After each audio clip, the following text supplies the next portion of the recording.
Boa noite a todos, todas. Obrigada, Cris, pela apresentação tão longa. Bom, obrigada aí vocês todas pelo convite para apresentar aqui. A Cris já conhecia, pelo menos uma parte, eu não sei se do trabalho, mas obrigada, Denise, Sueli, Marfisa e Ana Sueli. Que estão coordenando esse ciclo, e que legal que vocês tiveram aí, uniram forças para seguir com esse trabalho nesse outro formato online, né? Que, embora sem aquela possibilidade de ver o filme, porque, de fato, tem a questão dos direitos autorais, mas, assim, a discussão fica num alcance muito maior, né? Com a possibilidade do encontro online, e cada vez mais as pessoas estão tendo a possibilidade de ver os filmes em algum streaming em casa, então, enfim. Bom, esse filme, por que que... Esse filme já estava como é um dos filmes que eu mais gosto, faz parte da minha história, mas quando surgiu o convite para o evento do Journal, que seria em 2019, acabou sendo adiado para 2020 online por conta... Não, seria em 2020 e foi adiado para 2021 online por conta da pandemia, mas quando veio o chamado para os trabalhos era 2019, e era um evento em homenagem aos 100 anos da publicação também de alguns textos do Jung que estavam no volume de Civilização em Transição, e eu achei que seria uma boa homenagem também trazer esse filme de 82, que se passava, então, num futuro distópico de 2019. Achei que tinha ali uma confluência de significados já me lançando no filme, além da minha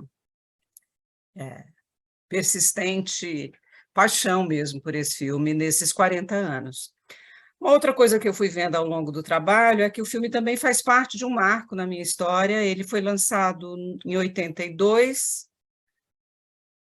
que foi o último ano da minha faculdade de medicina, e marcou uma transição que eu fiz de Vitória vindo para São Paulo fazer a residência, e desde então também minha vida mudou e seguiu um outro caminho. Mas até numa forma de recuperar esse histórico todo, ficou muito marcante o ano que eu vi o filme e vi na tela, né? Eu acho que esse é um dado, até porque também traz a questão da tecnologia no acesso aos filmes e ao cinema. 82 era uma época que a gente tinha que agarrar o filme ou quando ele era lançado no cinema, ou em algum ciclo especial de cinemas, e aí os cineclubes era um meio. Eu fui cineclubista durante os 6 anos da Faculdade de Medicina, e era a oportunidade de ver alguns filmes que não estavam mais no circuito comercial, né? Ou então na TV, que normalmente não ia só uma determinada linha de filmes mais comerciais.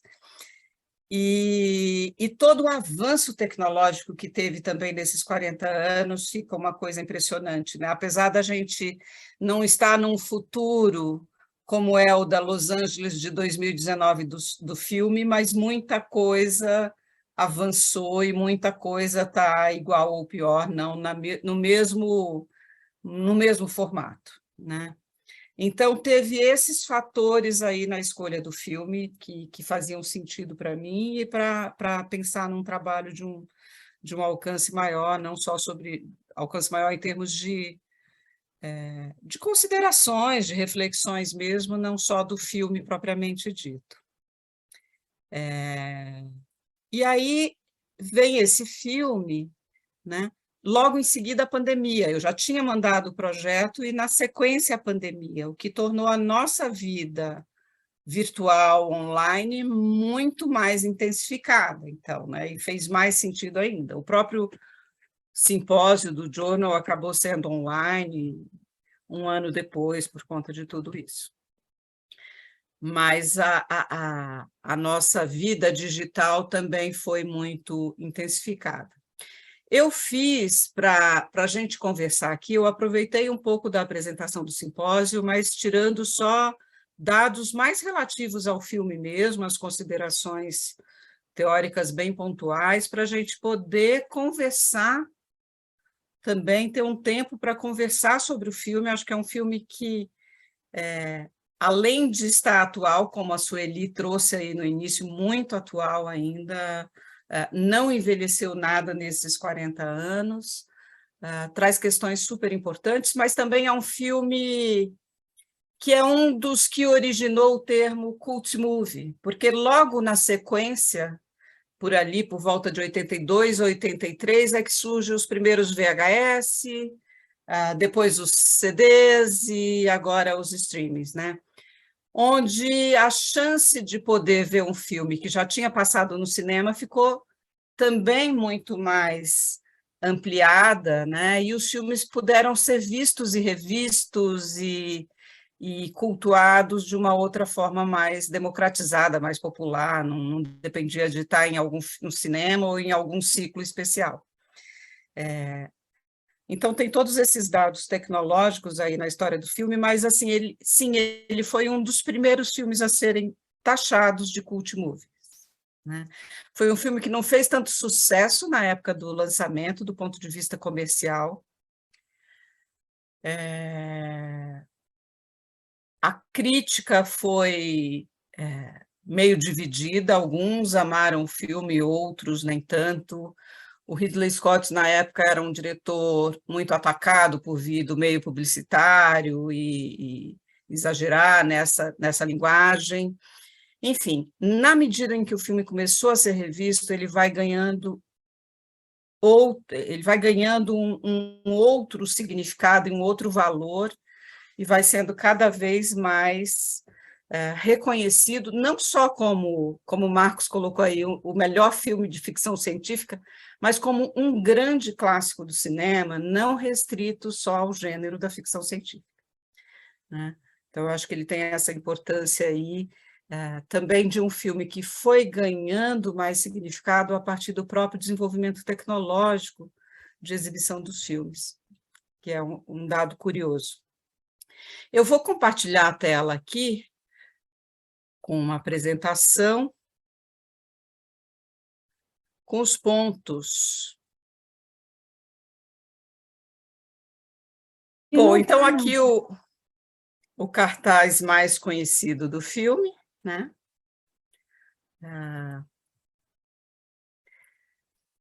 E o filme, um dos grandes marcos do filme é que ficou como essas imagens, né, de uma cidade futurista, uma Los Angeles futurista de 2019, com alta tecnologia, esses automóveis aéreos, esses vídeos nos prédios, alta iluminação e, ao mesmo tempo, né, uma cidade com toda essa tecnologia, luxo, e bairros com grandes conglomerados humanos, uma diversidade étnica, mas, às vezes, em condições mais precárias de existência humana, né? Então, o filme vai convidando, já pelo próprio cenário, a imaginar esse futuro estranho, totalmente tecnológico,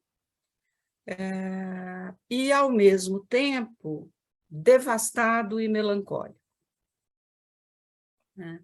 Em que as condições de sobrevivência humana são muito precárias, e é nessa condição precária que já existe uma grande produção de androides para trabalho escravo nas colônias espaciais, porque na Terra mesmo poucos ficaram, né? A Terra está numa situação de poucas condições, né? Uma situação mais inóspita mesmo, seja pela poluição, seja pelos resíduos da guerra nuclear, são essas as condições. E as imagens, né, belíssimas, né? Todo o trabalho da equipe do filme como um todo, tanto do diretor, da direção de arte, do roteiro, é tudo muito alinhado nesse filme, né? Aliás, não tem um grande filme quando essas coisas não ocorrem,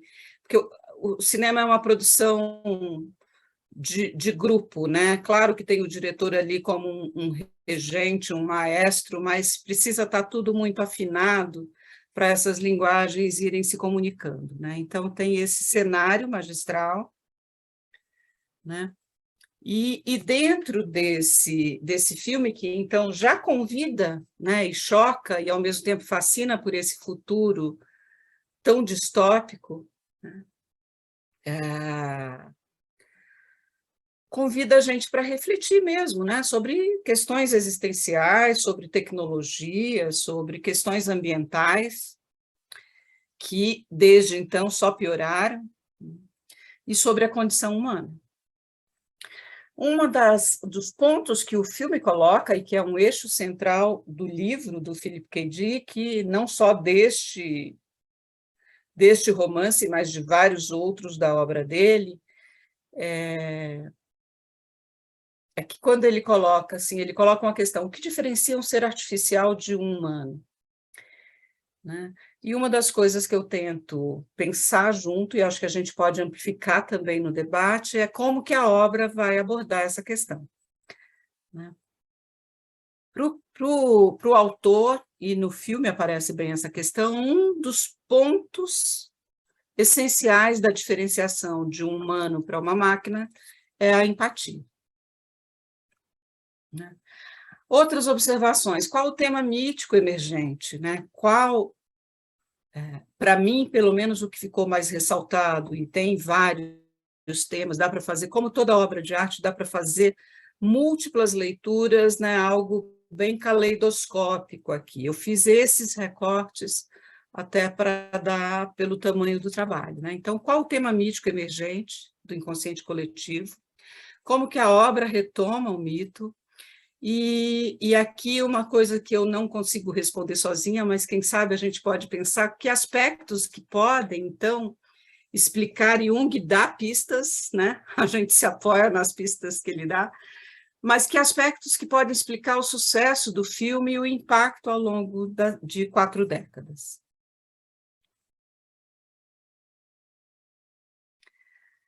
Uma das coisas, e aqui eu tirei do livro, que foi o que me moveu a dar esse recorte para o trabalho, é uma pequena fala do Jung, que está num capítulo sobre o inconsciente, que é de 1918, do volume Civilização em Transição, em que ele coloca a importância de conhecer o ser humano como ele sempre foi, e não como ele é neste exato momento.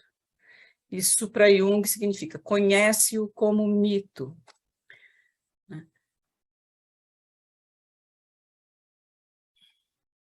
E aí, dentro desse ponto de partida, eu fiz esses recortes. O tema dos androides, robôs e autômatos, o tema da identidade, das fotografias e da memória, o tema da união de opostos, posto aqui, eu recortei esses 2 pares, passado e futuro, e humano e máquina. Sacrifício e redenção. E aí, finalizando aqui o trabalho como o retorno e a recriação do mito, homem, mito e cinema. Então, é dentro desses itens que eu vou levantar aqui algumas cenas e algumas considerações. Então, tem a cidade, essa Los Angeles de um futuro 2019, né, em que a Terra e a humanidade em ruínas, terra devastada, poeira radioativa, ambiente impróprio, animais praticamente em extinção. E esse dado dos animais em extinção no filme não fica tão explícito, mas no livro é bastante importante, porque o personagem Deckard tentava já se afastar do trabalho, no filme aparece ele tentando recusar a missão que é dada, mas o dinheiro oferecido permitiria a ele talvez ter um animal de verdade, que era o grande sonho dele. e ele não queria mais ter os animais máquinas que ele comprava. Dentro dessa realidade do filme, os humanos, então, são enviados para a colônia espacial, e poucos ficam na Terra, né? E tem essa empresa, que é a Tyrell Corporation, que cria os androides, e tem o Dr. Tyrell, que vai aparecer no filme, para trabalho escravo. Eles são criados para trabalho escravo, com funções pré-determinadas em sua criação. Aqui tem os personagens iniciais, o Deckard. Como fã, eu não resisti a botar essa foto linda do Harrison Ford aqui, bem grandona, para a gente relembrar. Tem o investigador também da polícia de Los Angeles, que é convocado, que vai convocá-lo para a missão de caçar os 4 androides, que é o Gaff, e tem o Dr. Eldon Tyrell aqui numa conversa quando o Deckard vai, então, investigar. E por que ocorre essa missão?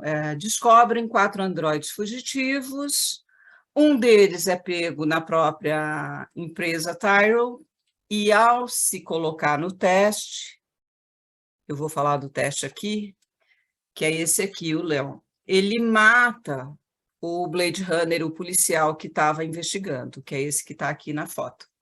E por isso que o Deckard é convocado. Esse teste é um teste muito similar, né? Claro que com todas as ampliações ficcionais, ao teste de associação de palavras do Jung, né? É um teste que vai... E existe um teste aqui já atualizado que pode ser aplicado nesses androides, porque esses androides fugitivos são androides de última geração. E basicamente, o teste vai detectar as reações emocionais, né? E a questão da empatia. São várias perguntas que colocam o androide, colocam situações possíveis, imaginárias, e qual seria o comportamento. E a pergunta é que comportamento você teria, como reagiria, sempre tentando detectar a presença da empatia ou não nesse ser investigado, porque, fora isso, as reações, a aparência, é tudo ao modelo, à imitação do humano. Na situação do teste, quando o Deckard vai aplicá-lo, vai conversar, vai conhecer a Tyrell e ver o que aconteceu, é quando ele é apresentado a Rachel. Rachel é essa jovem que ainda não sabe que é androide, né? Ela é criada como a sobrinha do Tyrell, recebeu as memórias, implante de memórias dela, e ela desconhece a condição dela de androide. Mas isso vai sendo revelado nesse teste atualizado, embora seja muito mais demorada a aplicação dele do que no Leon, por exemplo. Ela é uma androide com mais habilidades emocionais também. Aqui vai ocorrendo uma subtrama, porque o filme, uma das coisas fascinantes desse filme é que ele vai caminhando também num diálogo entre vários gêneros do cinema. É a ficção científica, mas é também uma investigação de detetive, e os detetives vêm numa roupagem que, num modelo até das roupas e comportamento, muito similar aos filmes noir dos anos 40, 30, 40 e 50, principalmente. E tem também uma trama amorosa correndo nessas camadas todas. E essa trama amorosa vai ocorrer aí principalmente entre o Deckard e a Rachel. Bom, ela, nesse teste, vai gerando, né, vai ficando confusa com a própria identidade, que ela não se sabia, então, androide, e questiona, então é tudo falso, e ela própria lança uma pergunta que até hoje gera grupos e grupos e mais grupos de discussão. Deckard é ou não um androide? Né? O novo filme também deixa um pouco no ar, fica a possibilidade ou não. O próprio Ridley Scott, depois, quando lançou a versão dele, falou que o Deckard era androide, mas houve discordância com outros, enfim. Isso fica como uma questão não respondida e fica assim, eu acho que tem o grande efeito de gerar mais questionamentos na gente mesmo, né? A gente, afinal de contas, sabe o que é ou não, né? Isso é da dimensão humana, enfim. O Deckard, então, começa a questionar a própria humanidade e a artificialidade dos androides, e ele vai se percebendo menos humano do que os replicantes que ele caça, que é como são chamados também os androides. E começa a se questionar, eles têm memória, eles têm empatia?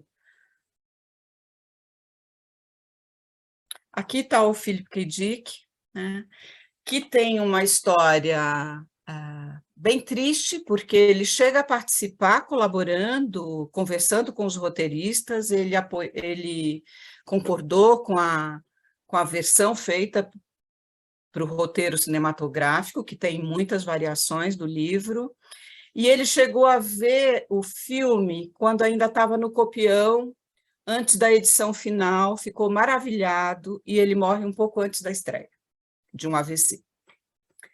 Mas, ao ver, ele tem uma carta dele elogiando e achando que o Blade Runner iria revolucionar nossos conceitos do que a ficção científica é e mais, do que pode alcançar. Isso, principalmente nos últimos anos, e principalmente com a pandemia, tem se revelado também algo visionário dele, né? Assim, não só Blade Runner, toda a ficção científica tem sido muito estudada porque, por exemplo, a questão ambiental é algo que aparece em quase todas as obras de ficção científica. E é uma realidade aí que estamos vivendo bem no dia a dia, né? Então, para ele, tem essa questão da empatia, mas um dado que fica na pegadinha também, só no próprio título do livro, que é Androides sonham com ovelhas elétricas, tem uma pegadinha aí, porque a questão do sonho em robôs também já é algo que humaniza mais.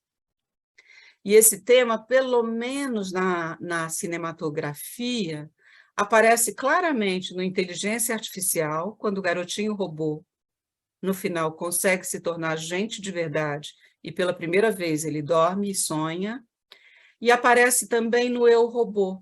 O robô especial, ele tem sonhos e ele desenha os próprios sonhos. E o Deckard, ele sonhava acordado, né, com um animal de verdade, e reclamava dos animais elétricos. E a pergunta é, androides sonham com ovelhas elétricas?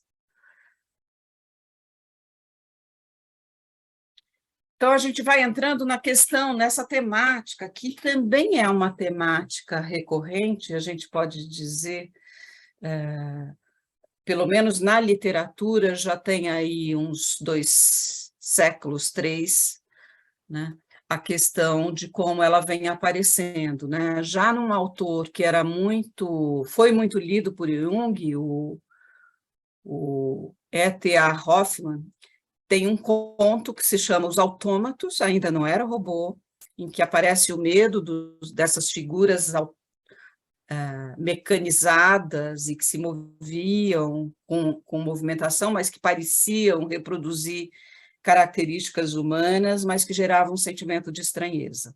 Esse conto, em outros contos dele também aparece essa questão, mas o termo robô mesmo vai aparecer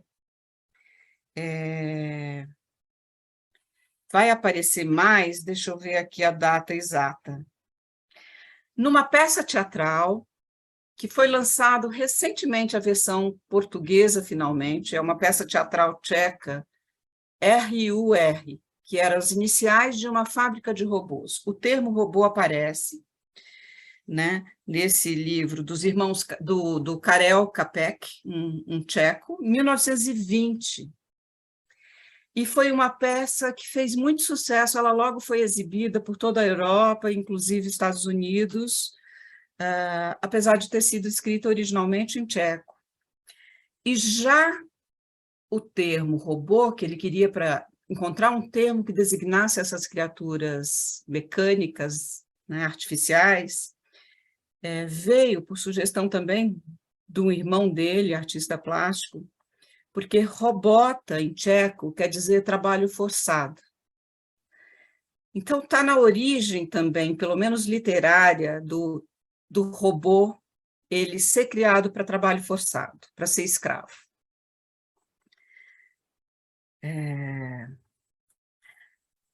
E tem dados muito semelhantes, né? Tem, inclusive, no livro, homenagens ao livro, a peça do Čapek, a empresa, ao invés de ser Tyrell, chama Rosen, né? Tem termos ligados ao livro, a peça de 1920. Mas outra coisa que também é dada aqui nesses androides é que eles, então, repete essa questão, eles são criados para trabalho escravo, imitam os humanos, e por medida de segurança, para que eles não se rebelem ou não ocorram outros desvios aí de comportamento, eles são criados com uma vida útil de 4 anos.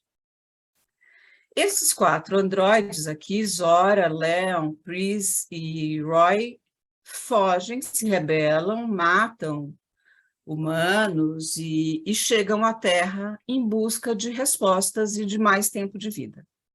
Eles sabem desse tempo, então eles chegam querendo respostas e querendo se encontrar principalmente com o Criador, o Dr. Tyrell. O Roy é o androide mais de ponta em termos de todas as habilidades, porque ele une inteligência, força física e grande sagacidade. O Léo é mais a força bruta, a Zora é força e sedução ao mesmo tempo, e inteligência, e a Pris é uma androide feita mais para funcionar como um objeto sexual mesmo, né, em termos de funções, mas todos têm grandes habilidades físicas. E o que é interessante é que eles formam um grupo, que é outra característica humana. Eles se unem em prol de respostas e com uma mesma meta. Então, esse tema recorrente aparece aí também, né, desse conflito entre criaturas artificiais e homens, entre robôs e homens, entre androides e homens, né? Um dos temas é o temor de que essas criaturas artificiais queiram ocupar o lugar e o status dos humanos e revoltem-se contra o Criador ou contra todos os homens. É um tema bem pertinente, inclusive com todos os avanços digitais. Um dos medos é, mesmo que eles não se revoltem, eles vão ocupando lugar nos empregos, né? Nessa capacidade produtiva e tudo mais. O tema criador e criatura aparece nitidamente no confronto do Roy com o Tyrell, né? Porque ele chega a perguntar: o criador pode consertar a cria? Ele quer mais tempo, ele quer outras respostas, ele tem outros desejos, né? Mas esse confronto, e o Tyrell é um empresário, né, que se orgulha de tudo que ele faz, da criação dos androides. O lema da Tyrell é criar androides mais humano que humano. A arrogância nítida do homem aparece nesse cientista, empresário, né? E que vê o Roy quase como o filho pródigo, porque ele tem orgulho de ter criado esse androide com tanta habilidade. Tem um jogo de xadrez entre eles, tem um confronto, um diálogo bem interessante, mas, ao final, o Roy beija o pai criador e mata, furando os olhos. Então, vão aparecendo nas imagens e nos questionamentos do Deckard e da Rachel, principalmente, toda essa questão, né, da robotização da vida. O Deckard já era alguém que, muito parecido também com as características dos personagens detetives dos filmes noir, alguém que já estava um pouco à margem dessa sociedade, insatisfeito, inquieto, ele não se identificava totalmente ali. E ele vai ficando nesse mundo entre androides e humanos, e percebendo os humanos com mais vitalidade e outras qualidades, os humanos não, os androides com mais vitalidade e outras qualidades que ele não via nos humanos, né?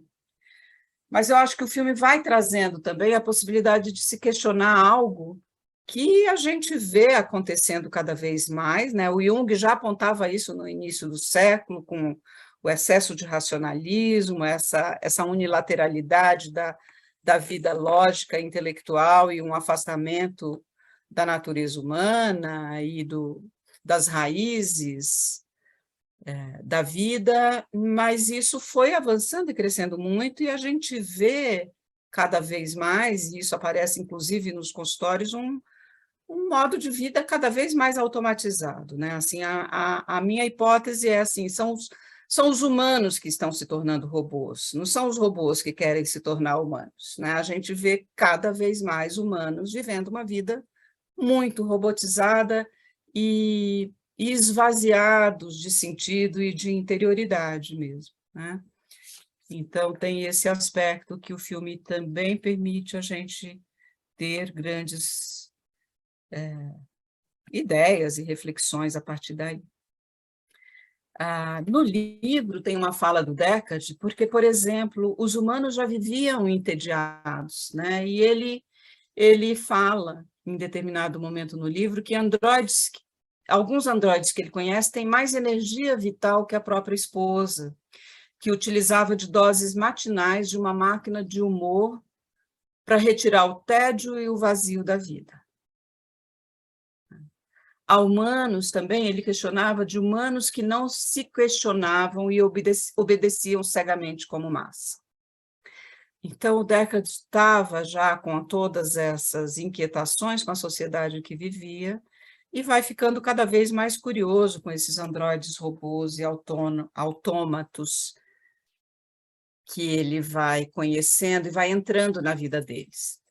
E aí, uma das coisas que chama a atenção no filme, tem várias outras, daria para fazer vários outros recortes, mas eu peguei o tema das fotografias, que eu acho muito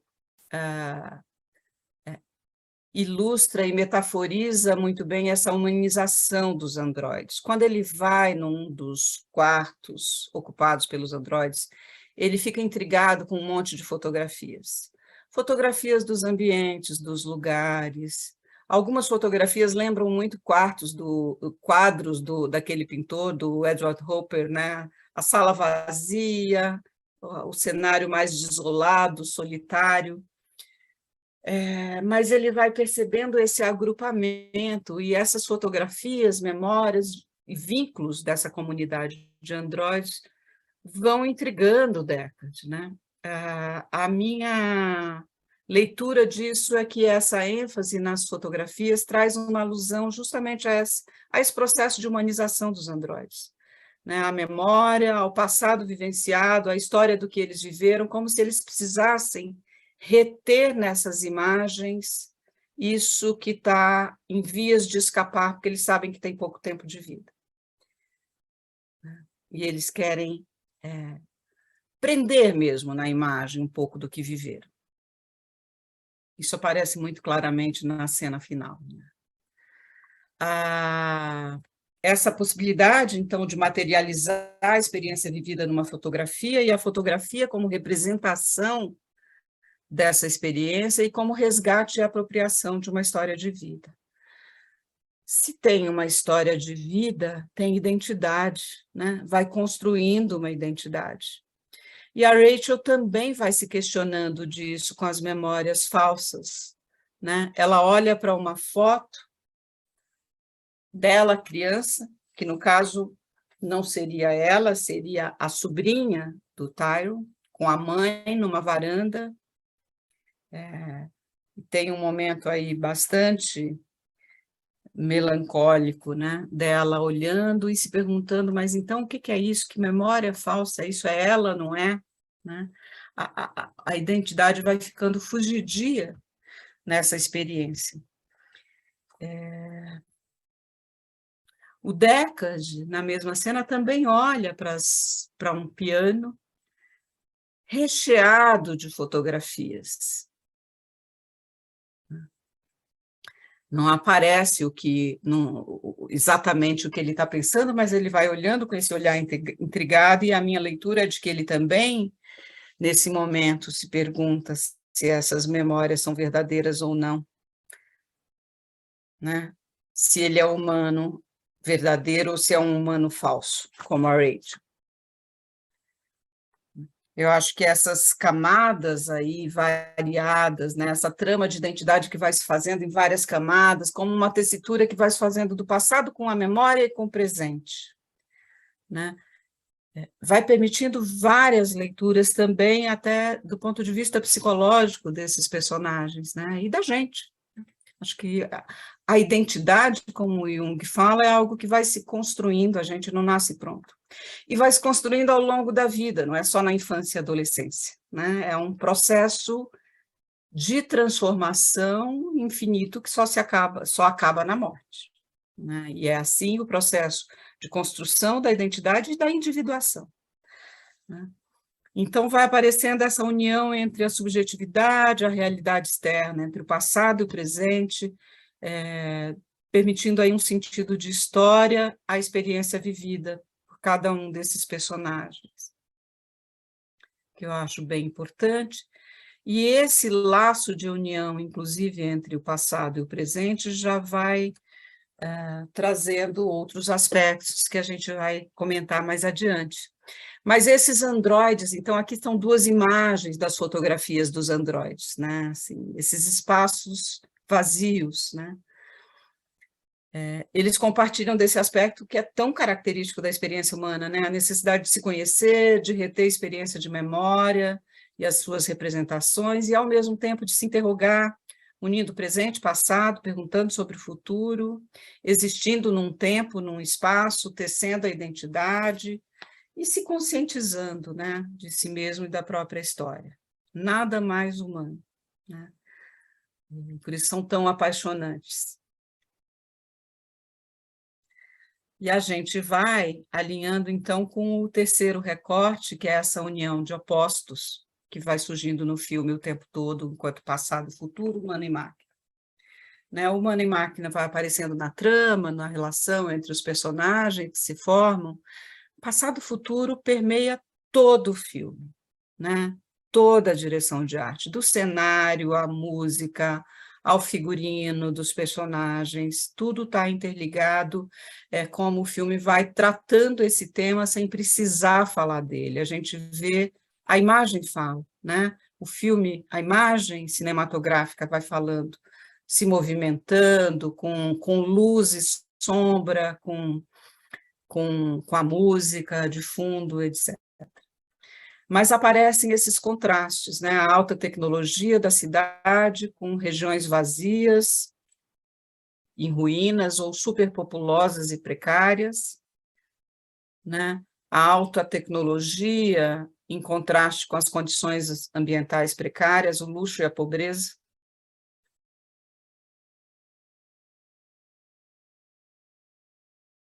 Aparecem nessas cenas do lado mais empobrecido ou esvaziado da cidade. E essa cidade tão diversificada, né, e curiosa, em que aparecem punks, Hare Krishnas e um detetive e esses guarda-chuvas transparentes, e chove o tempo todo na cidade, né? Outra imagem típica de passado e futuro, a torre da Tyrell Corporation é uma pirâmide, que lembra as pirâmides antigas egípcias, ou as maias, ou as astecas, e é outra união de passado e futuro aqui, configurada num prédio essencial para o desenvolvimento da trama, né? Então, toda a trama vai costurando também essa união de opostos, né? Em vários níveis da narrativa e do filme mesmo, né? Essa estética futurista e nostálgica aparece também nessa retomada do filme, do clima mesmo, típico de filme noir, com muita luz e sombra, essa roupa típica da Rachel, esse penteado típico das atrizes dos filmes década de 40.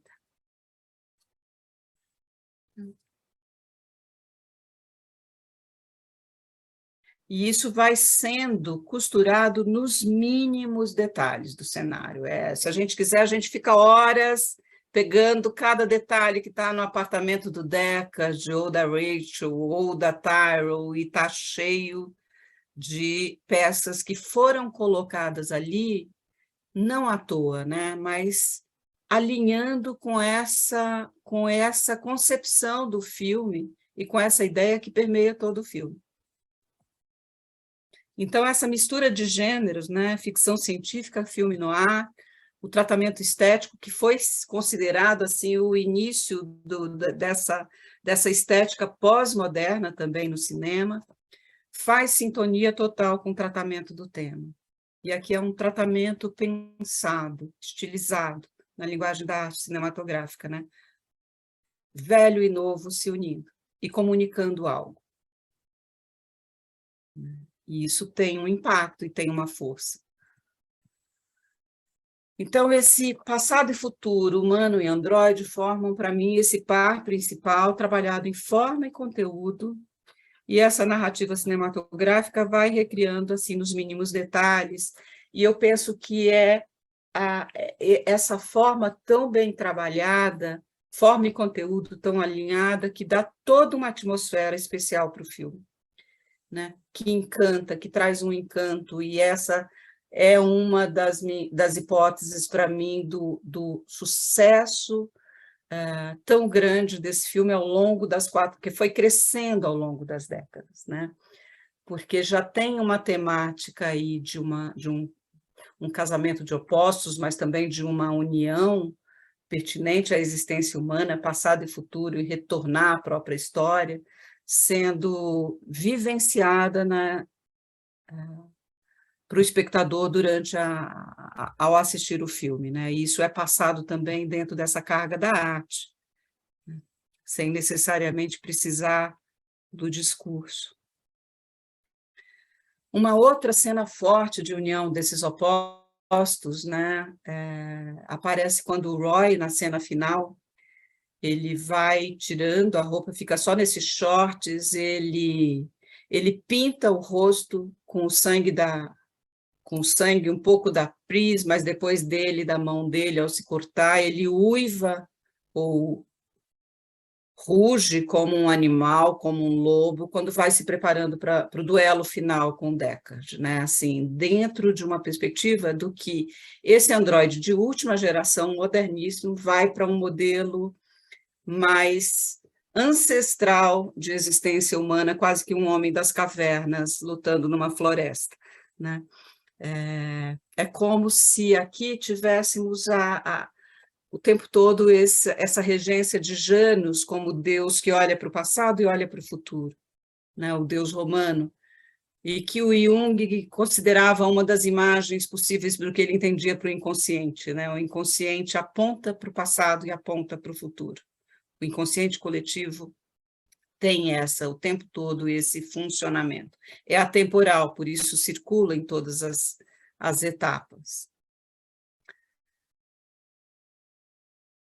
E aí a gente já abre para essa cena final, que traz para mim o tema mítico, essencial, arquetípico aqui, embora todos os outros sejam, do sacrifício e da redenção. Porque o que se anuncia como um grande duelo, com poucas chances do Deckard vencer, porque esse é o androide pronto para tudo, né, em condições de tudo, vai ter uma grande virada e se transforma no que nós junguianos chamamos de um momento luminoso, né? E tem várias características desse momento luminoso, não só pela dimensão simbólica que aparece nas cenas, mas por um dado bem interessante das filmagens.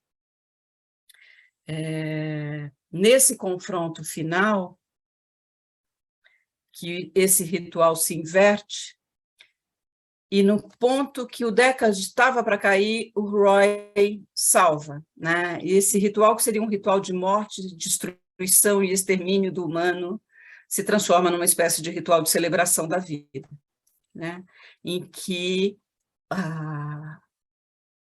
o Roy, antes carregado de fúria e ódio, se transforma, né? Ele se transforma e abre mão da vingança. E todas as cenas está carregado de um simbolismo também de ordem mais espiritual, né? Tem o prego cravado na mão, a princípio para ser usado como arma, né? O rosto pintado, né? O sangue, vão se tornando aí também elementos simbólicos desse sacrifício que o Roy faz.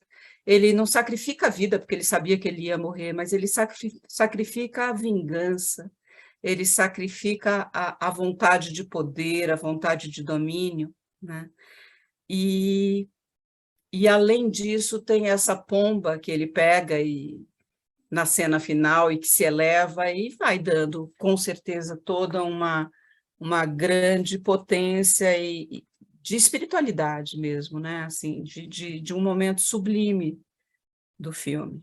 Tanto é que é a cena mais conhecida e se tornou icônica. Você coloca Tears in Rain e se localiza várias imagens. E tem um detalhe também que eu chamo de muito curioso para nós junguianos, que também o Jung colocava essa questão da arte como uma produção do inconsciente coletivo, mas uma das formas que ele ressaltava muito era quando isso vinha de uma forma visionária, quando ele chamava que era algo que rompia a consciência do criador, do artista criador, e surgia já quase pronto, né?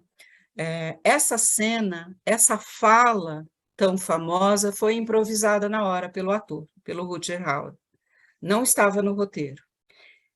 Então, é esse momento em que toda a carga humana, emocional, arquetípica presente nessas filmagens, como se a musa mesmo, né, a voz do mito, aparece, né, se manifesta pela voz desse ator, através do personagem. E aqui aparece também, para mim, essa ideia de que a nossa possibilidade de redenção e transcendência, então, está nesse retorno ao mito, né, ao rito primordial de sacrifício, morte e vida, celebrando a beleza da existência. Algo que o Jung fala ao longo da obra dele, como o processo de individuação sempre passa por esses ritos de transformação que vão envolvendo morte, sacrifício e renascimento para transformar o que era velho em algo novo. Aqui o Roy abre mão da vingança e do poder e se transforma e consegue reconhecer e falar nessa fala que ficou tão famosa, toda a potência do que ele viveu. E ele fala: vi coisas nas quais vocês nunca acreditariam, naves de ataques em chamas perto da borda de Órion. Vi a luz do farol cintilar no escuro do portal de Tannhausen. Todos esses momentos se perderão no tempo, como lágrimas na chuva. Hora de morrer.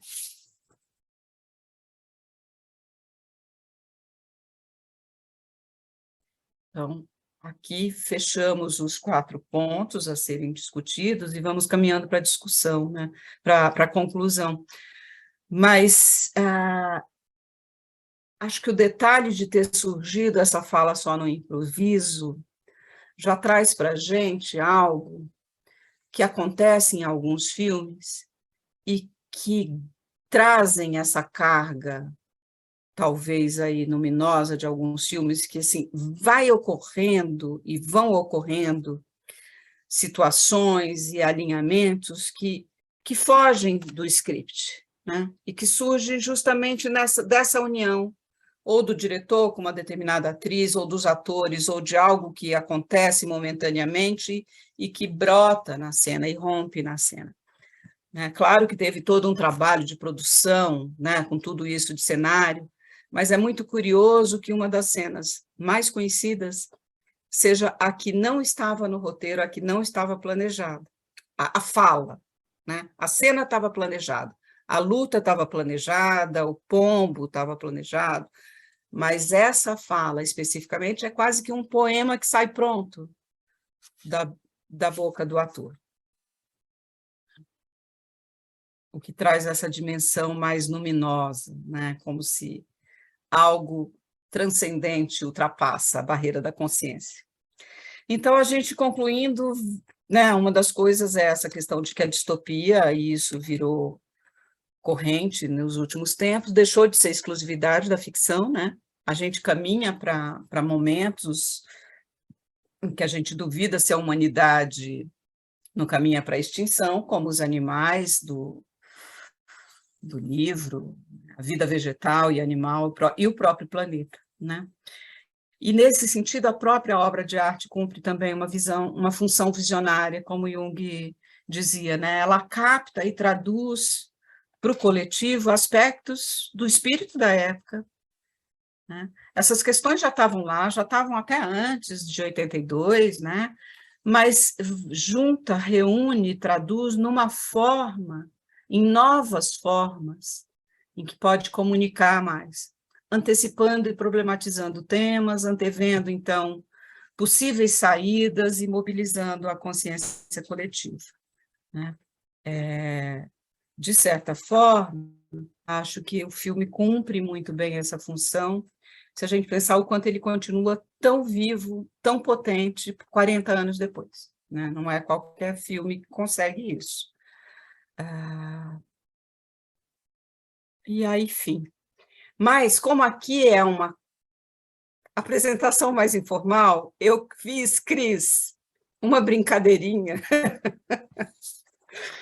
Como é que chama aquelas cenas que vêm depois do fim, né? Tem Sei. várias curiosidades nesse Make off. Não, não é o making off.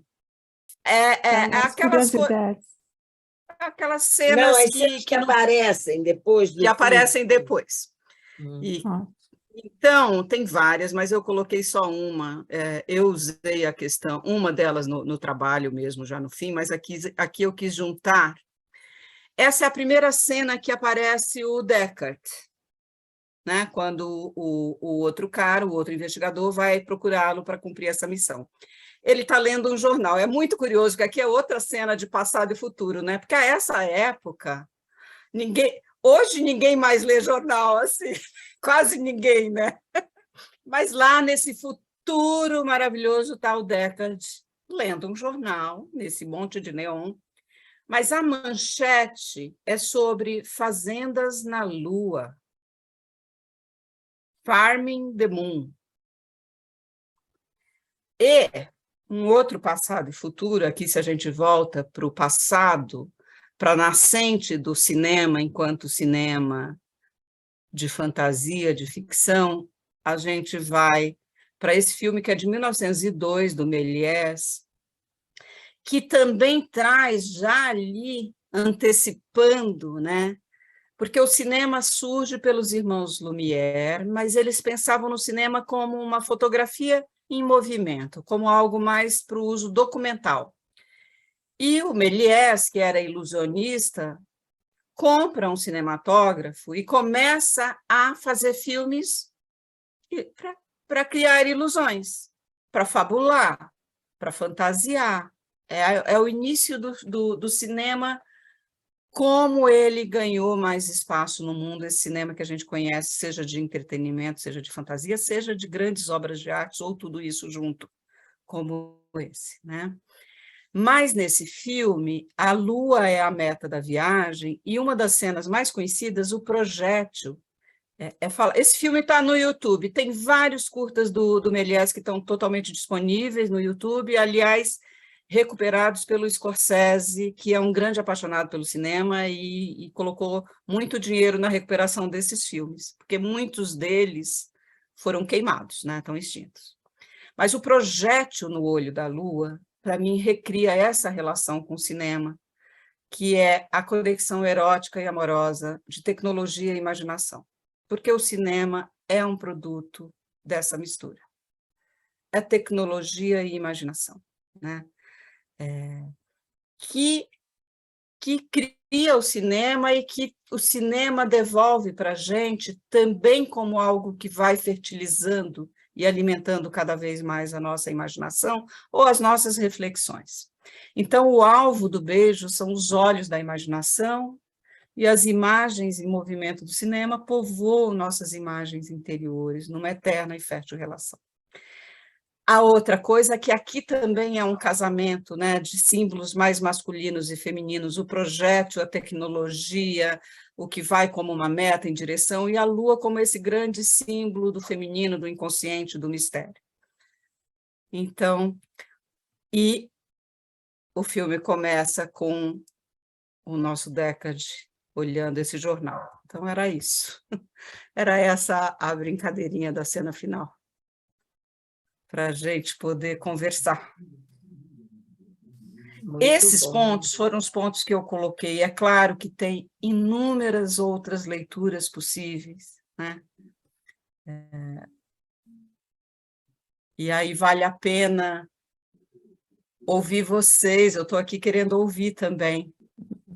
Pois é um filme que traz muita remexida, né? Porque, engraçado, o tempo todo você estava falando, passado, futuro, passado e presente, passado, futuro. Eu falei assim, hoje é ontem, né? Quer dizer, sempre as coisas estão ali se processando para um vir a ser aqui e agora, que vai trazer o futuro, que vai ser o passado que nós estamos vivendo, né? E eu acho assim, que você abordou coisas muito importantes, que você pegou assim, quase que uma panorâmica de toda a questão que é humana e que é do nosso lado androide também, né? Porque em momentos nós, né, Charles Chaplin já tinha mostrado, tempo moderno, o homem-máquina que está ali, né, dentro daquele processo. Uhum. Bom, Cristina está com a mão levantada, quer falar, e tem algumas coisas aqui no chat. Então, eu só vou falar uma coisinha que me parece ser um pouco da resposta por que esse filme permanece tão vibrante e tão tocante, por uma coisa que a Márcia traz, porque ele condensa, né, na forma e no conteúdo, a condição humana, né, de uma maneira brilhante, né? E eu queria perguntar para a Márcia se ela não, se você não acha, Márcia, essa fala do Android aí, final, que ele falou espontaneamente, quando ele fala time to die, né, hora de morrer, se ele não está ali colocando a percepção do morrer para transformar, sabe? Que há que se transformar, há que se saber a hora de morrer, né? Acho que faz todo sentido, né, Cris? Né? E a gente vive o tempo todo, e a questão é o quanto esse morrer vem muitas vezes como possibilidade de transformação, outras vezes vem direto como destruição mesmo, né? A gente acho que viveu, a gente conversou, né, nós duas e outros no núcleo, muito essa questão de que esperávamos que a pandemia trouxesse grandes reflexões sobre o valor da vida, né, sobre o modo de viver, e na sequência da saída da pandemia vem quase que uma guerra, né? Quer dizer, estoura uma guerra, né? Estourou a guerra da Ucrânia. E outras questões que surgiram aí. Então, o tempo todo, né, eu acho que o filme aponta para os riscos desse poder criador, porque é um poder criador, o do Eldon, mas é o poder criador perverso, a serviço de mais poder e mais domínio, né? E tem um outro poder, a questão não é o poder criador, é o como se usa esse poder criador, né? E o que pode ser destruidor pode ser criador. É isso.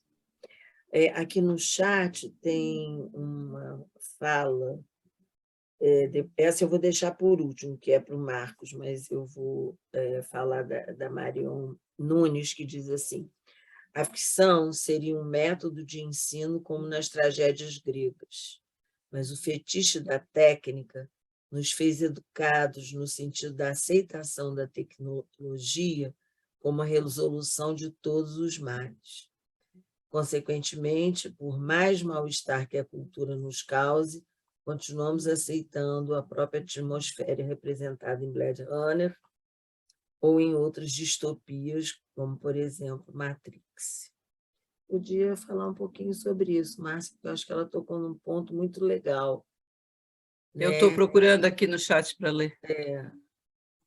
Que é essa coisa do humano, né? Se deixar ali privilegiar por uma criação de algo que tira dele até um tanto da humanidade, né? Eu acho que é muito interessante isso. É Marlon, né? Marlon, você está aí? Marlon Nunes. Oi, eu estou. Você não quer comentar um pouco isso? Bom, eu sou psicanalista e trabalho desde sempre, sou mestre em linguagens, faço doutorado em linguagens também. Estão me escutando, né? Sim. Gostaríamos de ver você, mas a gente só puder escutar, vamos só te escutar. Eu acho que minha imagem não está tão privilegiada assim, mas vamos tentar. Tá ótimo, Marlon, muito bem visto.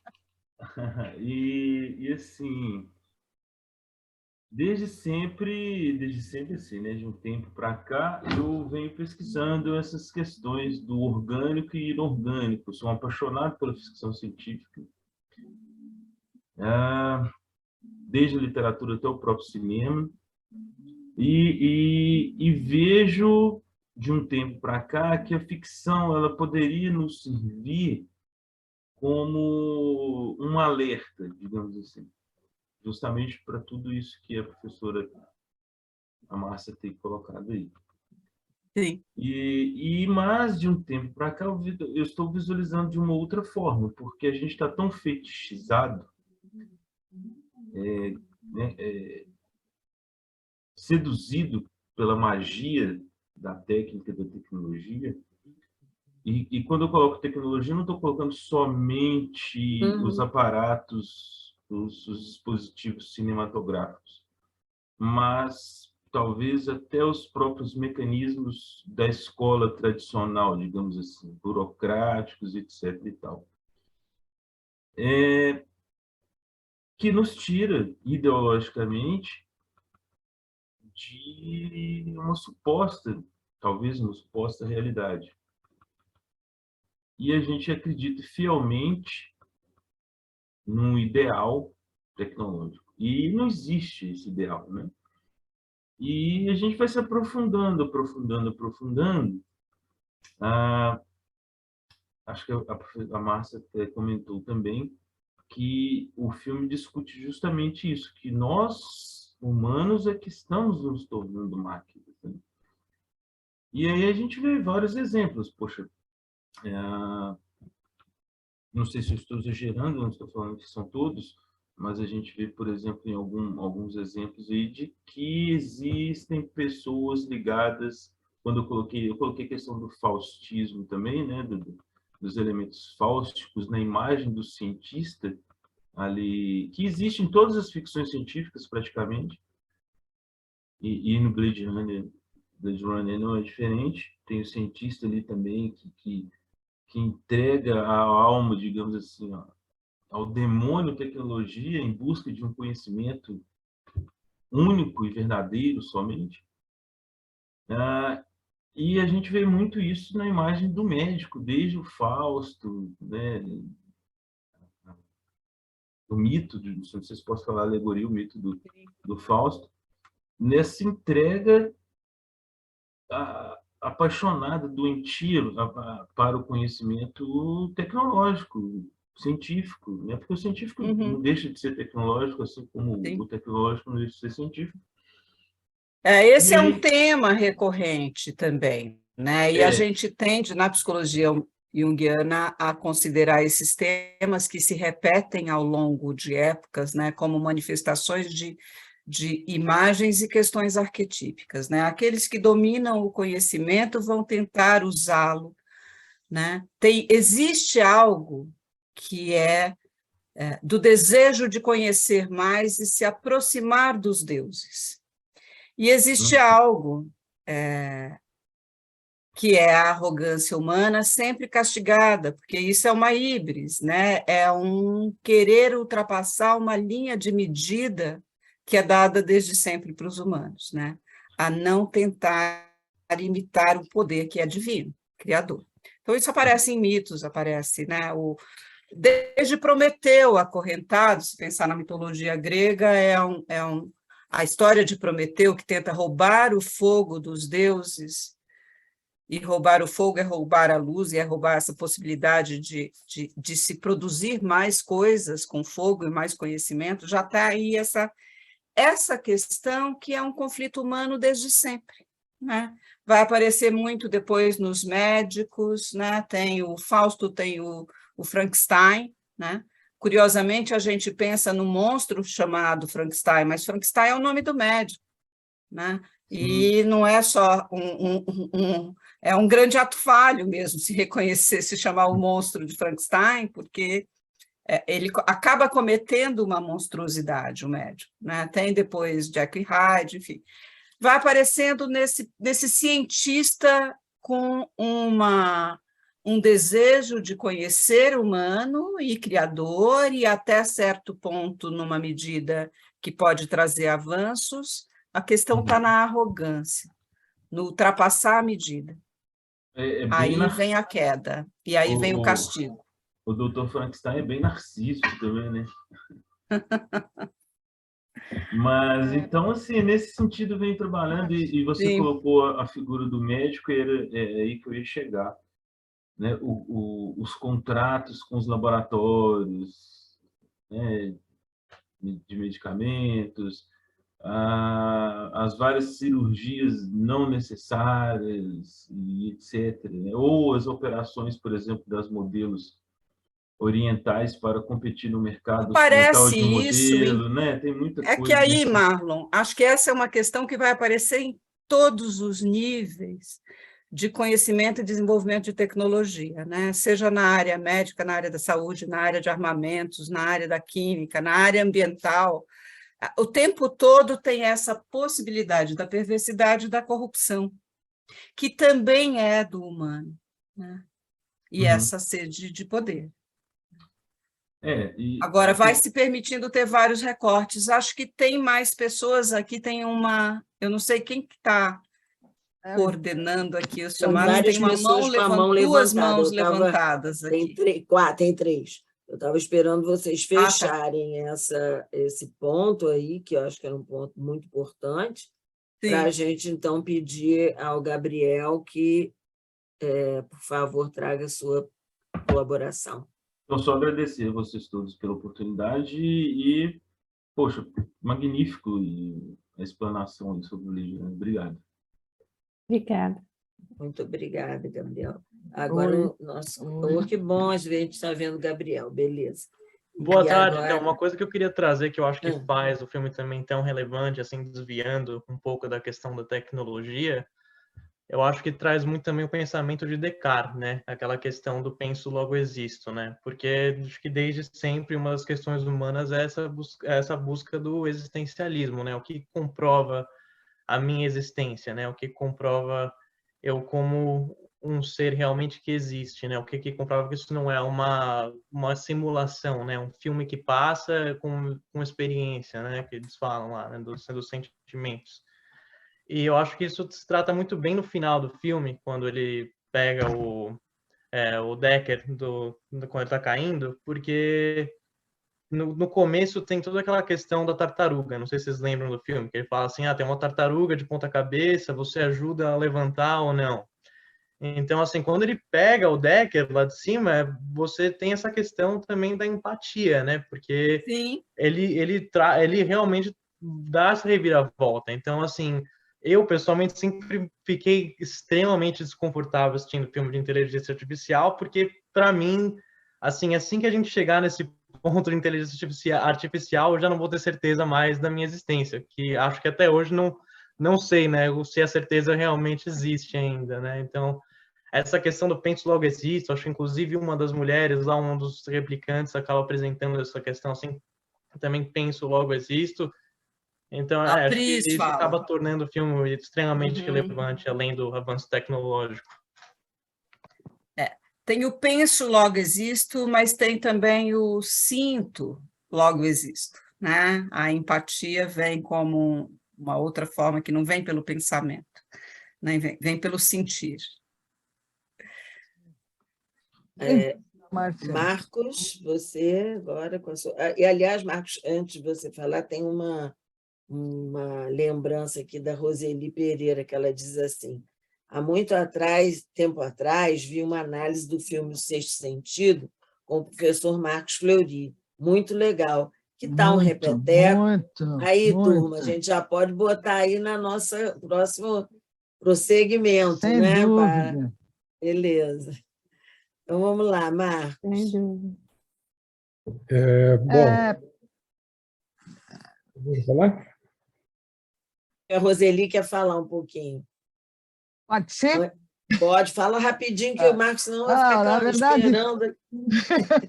Na verdade, Márcia, em primeiro lugar, meus parabéns pela apresentação. É uma satisfação enorme estar te vendo, estar podendo ver você dar esse show aí. E, assim, tanto a gente teria para falar, não vai dar tempo, que a gente vai passar a noite aqui. De qualquer maneira, fica claro que o cinema, a gente já sabe, é arte, é diversão, entretenimento, indústria, sei lá, né? Mas o que fica muito claro com a tua fala é que ele é essencialmente um comunicador de mitos, né? O cinema ele tem essa possibilidade, essa é uma grandiosidade, né? Comunicar mitos, né? Muito perto das nossas representações, sei lá, pictóricas até, da vida mental. E eu lamento só não ter tido tempo de rever o filme essa semana, e agora eu vou ter que ver de qualquer jeito, né? Você não me deixou outra saída, né? Agora a gente tem que rever mesmo, né? Então, assim, muito bacana, muito legal essa coisa, né? Eu gosto muito de cinema, escrevi sobre isso já há algum tempo, e falando mais de educação e psicologia, mas, de qualquer maneira, essa qualidade de comunicar mitos, ela é infinita. E o filme, mais a tua apresentação, deixou isso mais claro ainda. Eu só posso agradecer essa possibilidade aí, né? E, quem sabe, a gente volta a conversar novamente. Com relação ao Sexto Sentido do Marcos, eu tive já a possibilidade de ver há algum tempo na SBPA. Olha, vale a pena um repeteco aí, né? Sem dúvida nenhuma. Mas parabéns, Marta, muito legal, muito bom. Obrigada, Roseli, por você trazer essa contribuição, que aí Marcos já vai entrar na nossa lista, viu, Marcos? Então, vamos lá, agora fale aí, por favor, Marcos.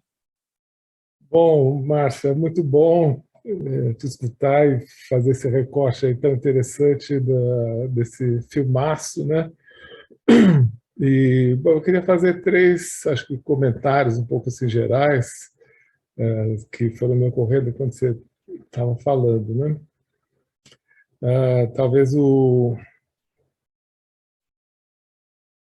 estimulado um pouco pela tua pergunta inicial, né? O que explica o sucesso ao longo do tempo desse filme?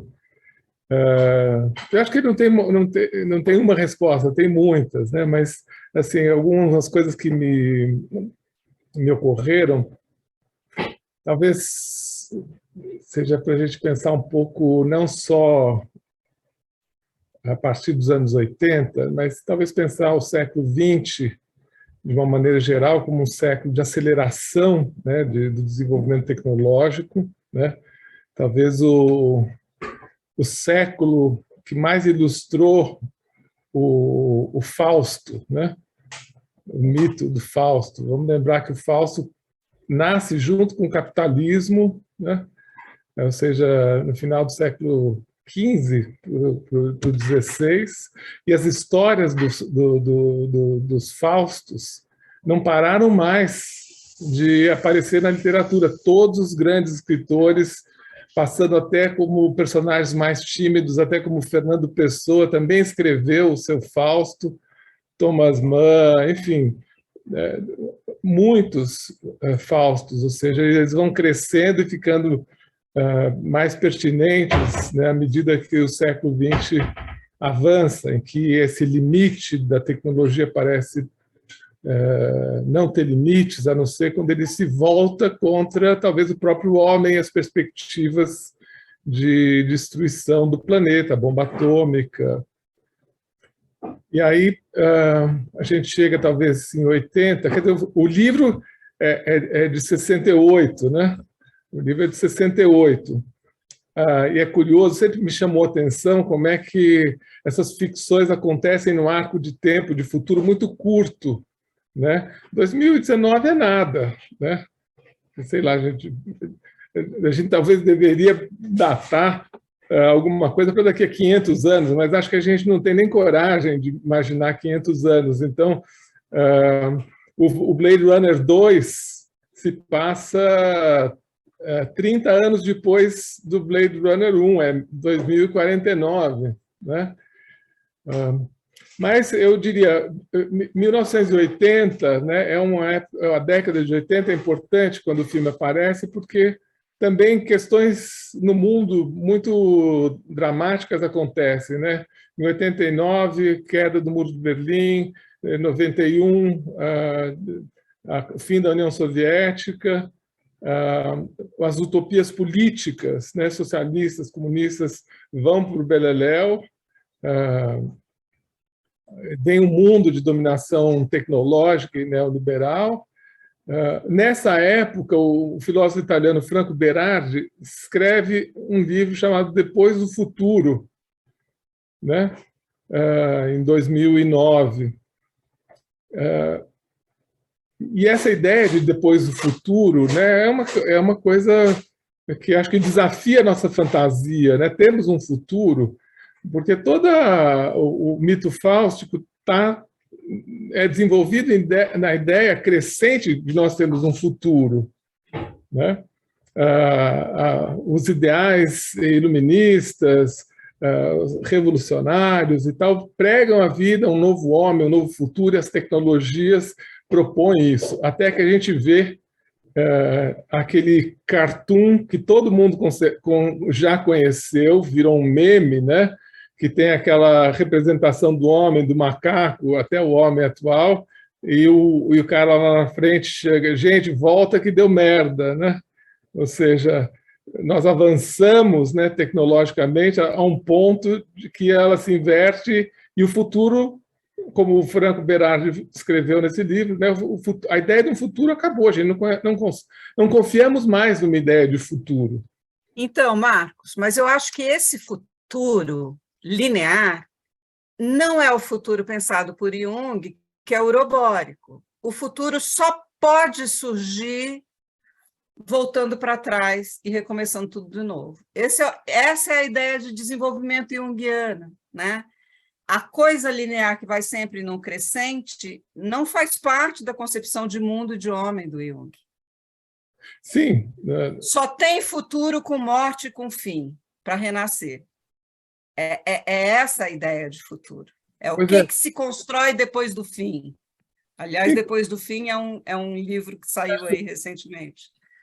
Então, acho que também tem essas questões que não são só palavras escolhidas, né? Acho que tem uma concepção de desenvolvimento humano também diferente, né?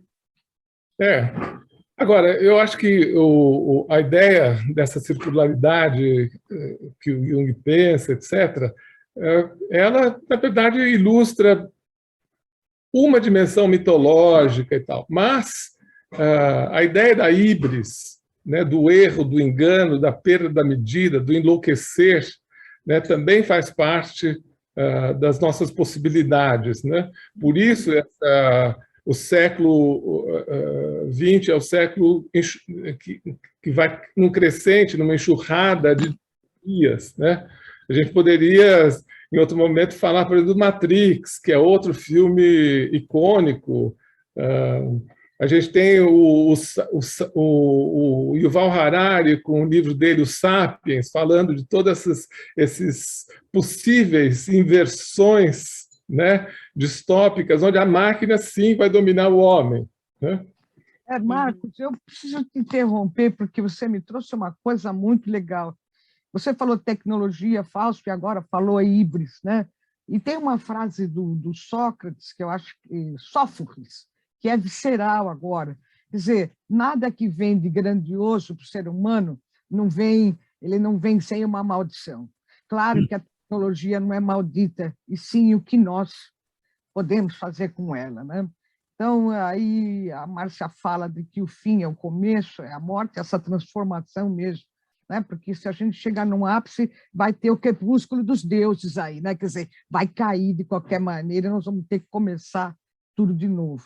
Quer dizer, tecnologia, Fausto e híbris me faz pensar isso, quer dizer, isso é muito grandioso, né? O que a gente está vivendo, né? Nessa época, a tecnologia e tal. Mas aí vem acompanhado de uma maldição. Esse é a grande confronto aí que eu acho que a gente tem que lidar, a grande mensagem de tudo isso, né? O que é que nós estamos fazendo com tudo isso? Me desculpe, eu interrompi, atravessei. Antes de passar a palavra, eu queria só amarrar 2 pontinhos aqui. É a ideia da ficção científica, né, como modo de acesso a realidades, mas não impossíveis, né? A ficção científica é um modo de acesso a realidades ainda não imaginadas, mas possíveis e realizáveis. Não sei se vocês já pescaram essa notícia que saiu uns anos atrás nos jornais. Potências armamentistas como França, Inglaterra, Estados Unidos, em algum momento eles passaram a contratar escritores. Os militares passaram a contratar escritores de ficção científica. E para quê eles eram contratados? Para imaginar formas de ataques, armas, enfim, inventar situações. E a ideia é que eles são pagos regiamente para botar a imaginação para funcionar, para soltar a imaginação. Quanto mais louco, mais criativo, mais ficcional cientificamente, isso mais passou a interessar aos militares, porque alguma daquelas coisas, e a gente sabe disso desde o Júlio Verne, não precisa voltar tanto para trás, né?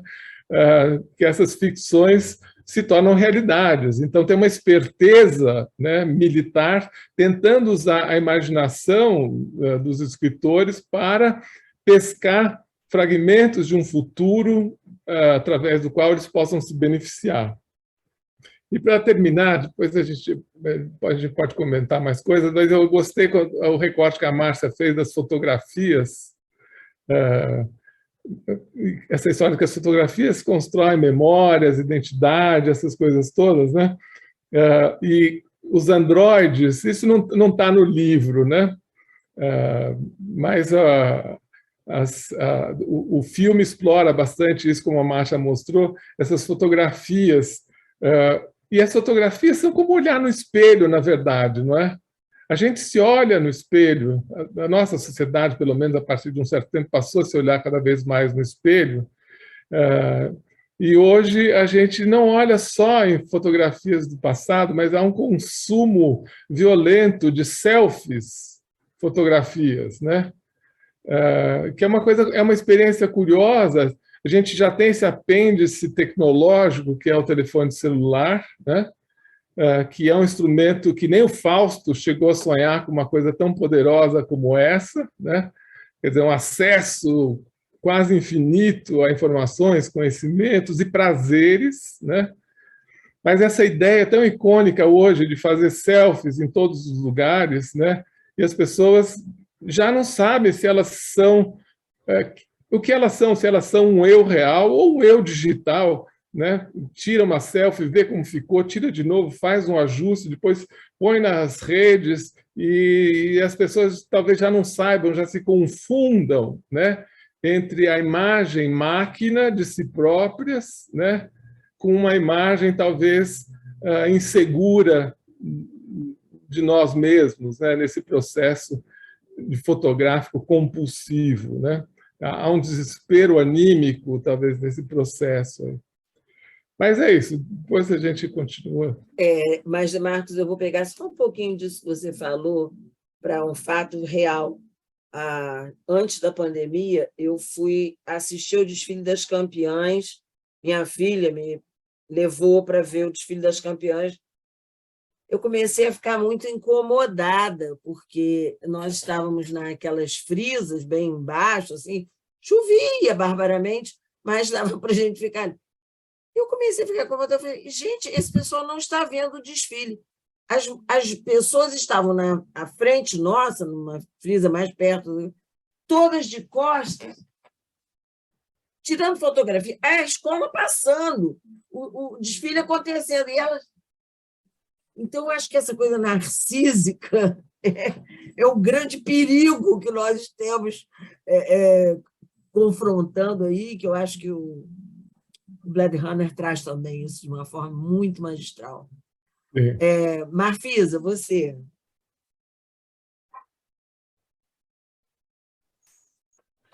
Boa noite, gente. Márcia, que prazer te ouvir, que beleza de trabalho. Olha, parabéns. E hoje, quando eu fiquei pensando nesse filme, foi exatamente essa relação dessa união de opostos, que é sempre o que nos fascina muito, né? O que norteia sempre o nosso trabalho, a nossa visão aqui junguiana, nessa relação humano-máquina, quando a gente está vivendo num tempo que muitas vezes a gente fica pensando, poxa vida, será que aquele ali é um androide mesmo, é um replicante ou é humano, né? Para acontecer tantas barbaridades. Mas nessa relação, eu pensando nessa coisa onde nós estamos, né? Dessa nanotecnologia. E eu, então, me lembrei de alguns anos, eu li o livro do Nicoleles, que é o Muito Além do Nosso Eu, onde ele relata experiências na faculdade lá de Duke, em Carolina do Norte, dessa interface entre o cérebro e máquina, porque o cérebro entrou na moda aí, foi uma época que só se falava nisso, né? E o objetivo aqui, que ele ainda coloca, é libertar o cérebro, né? É um mundo onde o cérebro humano se libertará. E ele traz aqui nesse livro, quando eu li há anos, fiquei muito impressionada com essas experiências, né? Onde o homem, podendo ter essa relação, esse ICM, né? Que ele chama, é a interface cérebro-máquina, as experiências com o macaco, e aí ele viaja também nas neurociências, né? No paradigma neurofisiológico revolucionário, aí, que para mim fica um pouco difícil de acompanhar, mas outras impressionantes, e aí ele vai assim numa imaginação, né? Também quase quer dizer, de que realidades a gente pode chegar, né? De um homem, de a gente se comunicar via só pensamento. A gente não precisar de movimentos corporais ou da linguagem falada para expressar nossas verdadeiras intenções, né? Até onde nós podemos chegar. Então, eu não sei até onde... Esse livro é de 2011, eu não sei que experiências eles já chegaram depois disso. Porque... E aí, associando com essa nanotecnologia e essa versão da internet, até onde a gente já chegou, e ele vai falar no BrainNet, né? Que é realmente uma coisa que a gente pensa que a gente pode alcançar mais, né? E tão rápido, né? Eu não sei o que você acha disso.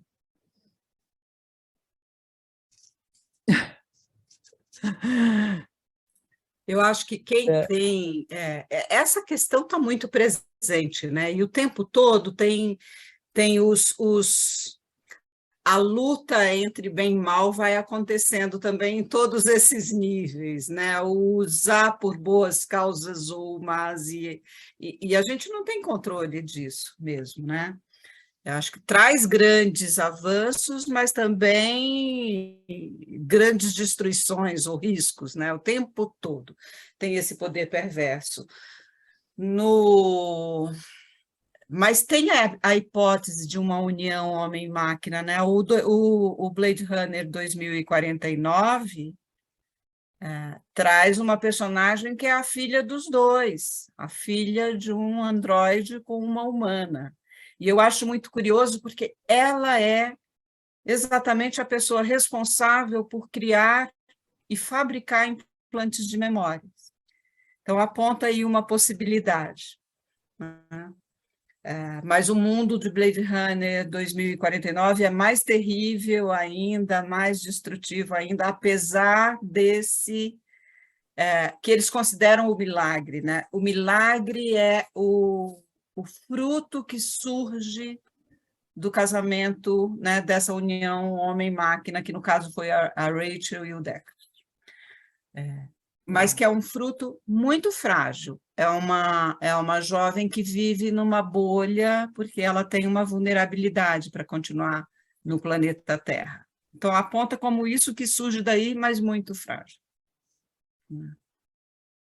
Interessante. Quem tem falado muito também disso por outras vias, né? O que eu usei até no artigo, o Byung-Chul Han, do autor do Sociedade do Cansaço, desse homem que já é um homem digitalizado e que já é escravo de si mesmo ou de uma ideia de desempenho e produtividade que tem que ser alcançada, né? Curiosamente, o Byung-Chul Han está fazendo um movimento dele de retorno às origens, né? Ele já produziu um livro que é a importância dos rituais, qualquer coisa assim, e eu estou com um aqui, está até aqui, estava aqui, eu peguei do lado, que é o Louvor à Terra, que é um livro mais pessoal dele. Os livros dele são todos pelas vozes, em que há basicamente reflexões, meditações e contemplações dele, algumas mais filosóficas, existenciais, mas é um livro mais pessoal e um diário de campo dele cuidando de um jardim. E o quanto cuidar do jardim e prestar atenção e contemplar a vida vegetal vai fazendo ele se reconectar com a humanidade dele. Eu acho que Márcia... Aliás, é muito lindo e especial esse livro, recomendo. Você trouxe um ponto assim, muito importante, que eu acho que agora na pandemia, Cristina, depois eu passo a palavra a você, mas acho que agora na pandemia, nesse período que todo mundo ficou trancado dentro das casas, naquele período, como a falta de contato com a natureza, com a árvore, com um passarinho, com o sol, como isso mostrou para a gente o quanto a gente vive mal para Chuchu, né? Muitas pessoas trocaram, muitas pessoas que eu conheço venderam, saíram de onde moravam, vieram para morar em um lugar um pouco mais distante, mas que pudesse ter um jardim, ter um quintal na sua casa, né? Então, acho que... Criar um bichinho de estimação também, né? Hã? Vamos pensar aqui na história do bicho de estimação. Sim, pois é, o cachorro que ele queria tanto de verdade, né? Que só tinha o cachorro... A gente vê como esse mundo maquínico, né, nossa vida, e ao mesmo tempo o consumo de pets, animais, na vida das pessoas, que faz uma mistura também, né? Os animais são humanizados. Não, e aí botam o cachorro para virar gente, que também é um problema. Gente, eu recebi de uma conhecida daí, que ela mandou dizendo assim, olha, é o cachorro da minha nora, por isso que eu não posso falar nada. Aí o cachorro vai para uma escola, tem uma escola de cachorro. Aí você precisa ver a cara dos cachorros. Aí eu falava assim, aquele ali entrou agora para a aula, porque uns estão assim, parece que são dopados. E tem um professor que faz a chamada, e as mulheres respondem. Fulano, presente. Aqui. Aí tem um que está mais animadinho, eu falei, aquele ali deve ser segundo dia de aula, porque os outros estão todos assim, dispensados, porque o cachorro humanizado, ele nem late. Ele nem late quando vê um outro cachorro, sabia? É uma coisa triste, muito triste. Então, esses coitados já estão no Blade Runner, já são Blade Runner. Cristina, por favor. Eu depois quero falar algumas coisas, depois você falar sobre recadinhos aqui do chat. Eu lembrei do último livro do Byung-Chul Han, né? Não sei se a Márcia já viu, não foi lançado ainda no Brasil, já tem uma versão em espanhol, chama-se No Coisas, né? Não coisas. Não coisas. Em que ele vai falar, não coisas, em que ele vai justamente falar o que o Marcos também tocou, né? Que no mundo virtual que a gente vive, a gente vai se distanciando das coisas, da corporeidade, né? E vai ficando no virtual, na imagem, né? E então é um mundo das não coisas, né? Eu achei extremamente interessante isso. Muito legal. E não sabemos mais quem somos, né? Se somos aquilo que projetamos nas telas, nos selfies com filtros, né? E nós, quem somos? Ina, deixa eu comentar uma coisinha em cima disso que você falou.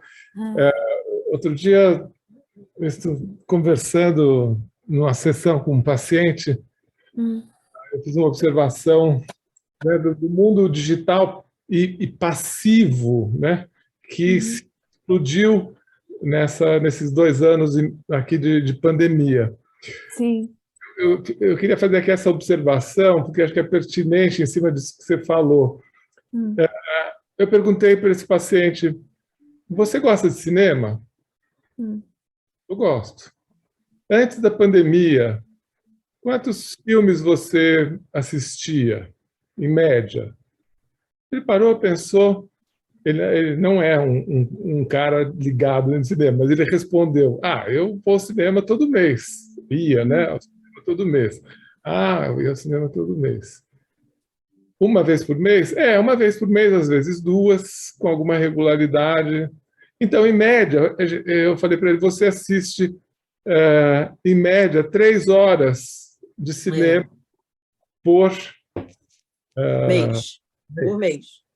3 horas de consumo de telão, cinema por mês. Eu falei, quantas horas você assiste de séries hoje? Por mês? Ele falou, em média, 30 horas. Gente, isso é uma questão importantíssima para a gente entender. Porque uma pessoa que não é um cinéfilo, não tem uma vida intelectual muito rica, não é um grande leitor nem nada, e que, honestamente, ia ao cinema uma vez por mês, talvez 2, e na pandemia passou a consumir 30 horas Nossa. série. E eu faço essa distinção, série não é cinema. Série é um outro recorte, é um outro tipo de montagem. Exato. Aquele tempinho de 40 minutos, 45 minutos, mas você tem, sei lá, centenas, às vezes... Série é uma novela sem horário marcado. Isso. Só que a experiência de sair de casa para ir ao cinema, encontrar alguém... Não tem. Coisa, é um ato de vontade que você vai para o mundo lá fora. Isso. E o consumo de série, a gente até tem essa expressão, maratonar uma série, ou seja, pela 20 horas no fim de semana, maratona. Veja o que acontece com a pessoa, né? Exato. Fica prisioneiro ali daquele... Escolhe o dedinho no seu aplicativo, escolhe um filme, uma série que te encanta no momento e você passa a fazer aquilo na condição quase de um vício, né? É que aí vai entrando um modo que é compulsivo e que aí não é assimilado muitas vezes, né? Assim, porque é um ver compulsivamente sem assimilar. E aí, se não tem assimilação, digestão nem experiência, não vivenciou. Então, tanto é que as pessoas esquecem até o que viram muito facilmente. Depois nem lembram o nome da série. Esquecem e voltam a ver. Esquecem e voltam a ver. Ah, já vi. Aí pula aquela, entendeu? E... Márcia, Maria Cristina e Marfisa querem falar mais alguma coisa, que vocês ainda estão com a mão levantada? Que é a Marfisa? Eu não abaixei. Não, pensei que queria. Bom, tem aqui, Márcia, algumas coisas bonitinhas mandadas para você. Carla Albano. Márcia, querida, sempre maravilhoso te ouvir. Saudade desse bate-papo tão enriquecedor. Maria José. Querida Márcia, saudades. Parabéns pela apresentação e um abração. Débora Chioca. Eu acho que é esse nome. Na saúde pública, temos um conceito chamado tecnologia leve e tecnologia pesada.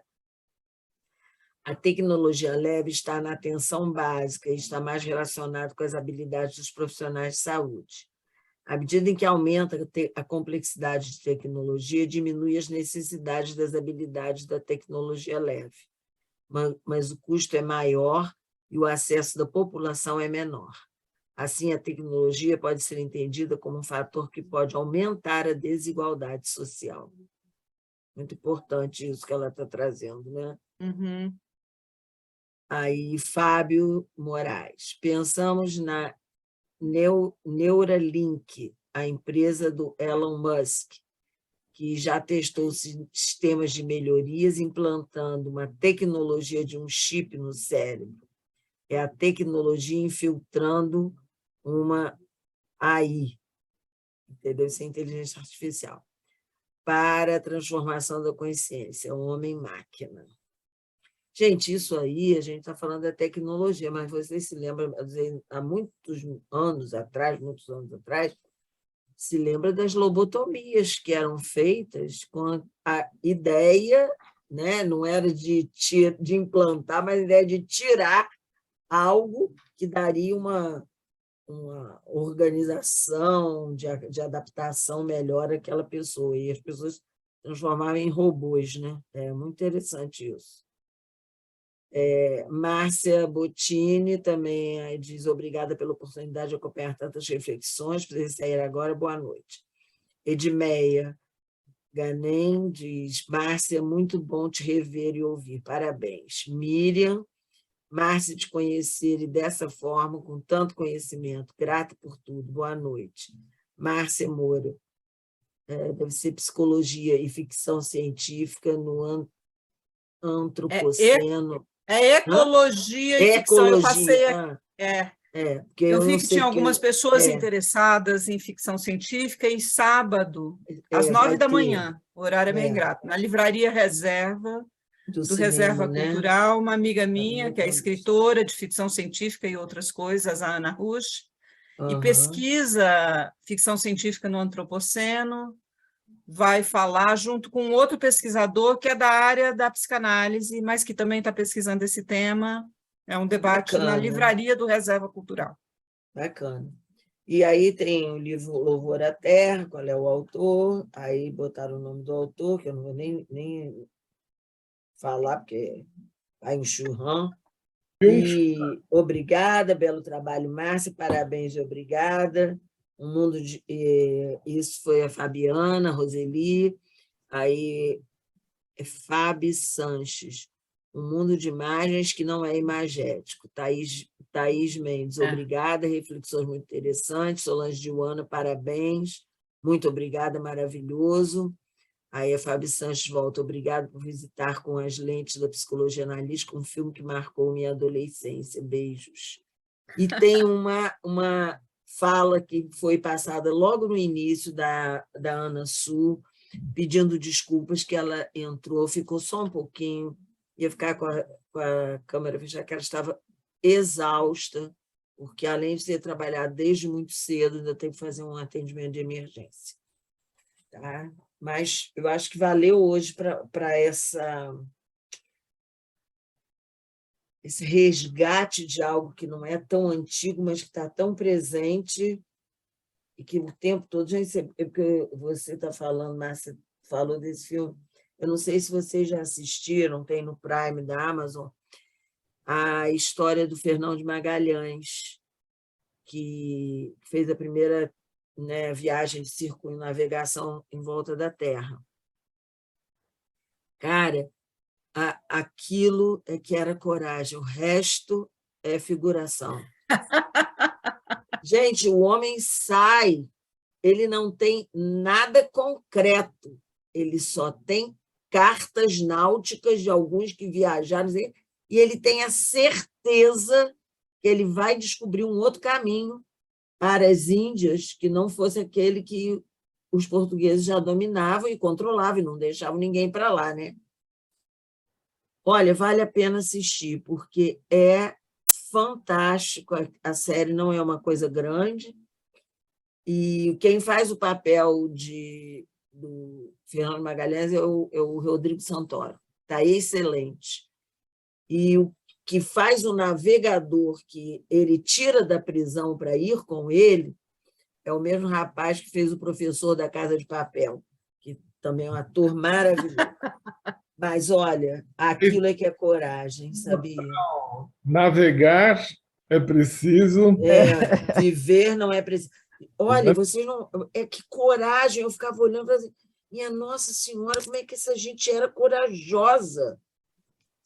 Porque eles não sabiam nada do que existia ou do que deixava de existir ali. É preciso correr riscos, né? Bom, foram 280 e poucas pessoas, eram 4 naus, chegou uma com 18 pessoas. Olha, não.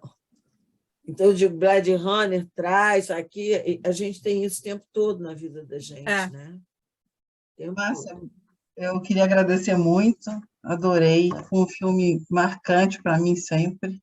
Eu tenho a música na minha cabeça o tempo todo, eu tenho coisas que eu revivo hoje, que eu falo, nossa, tinha lá, eu estou vivendo hoje.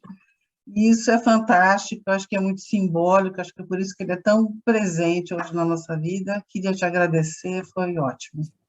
Boa noite. Obrigada, Sônia. Prazer te ver por aqui.